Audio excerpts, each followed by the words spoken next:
Јас малку задоснив, меѓутоа имавме со министрите една неформална средба на која што им се заблагодарив за напорната работа во овие изминати 2 години.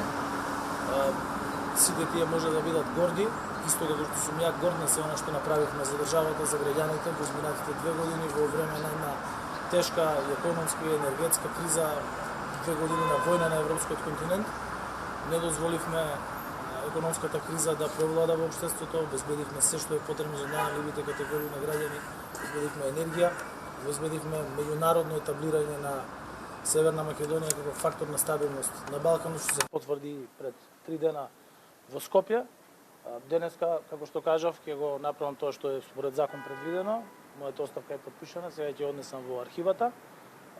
Ќе се видиме со претседателот на собранието, ќе му посакам успешна процедура до недела, а потоа и успешен негов избор за технички премиер на владата. Ви благодарам на сите. Што е пораката до Тала Џафери?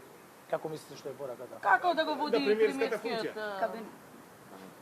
Гледайте, Тала Џафери е искусен политичар, кој што има големо искуство во водењето на парламентот.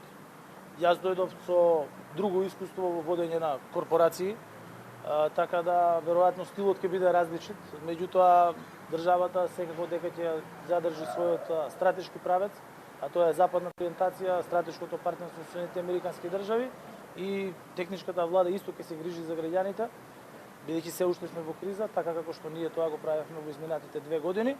Ова е нешто што е предвидено според закон.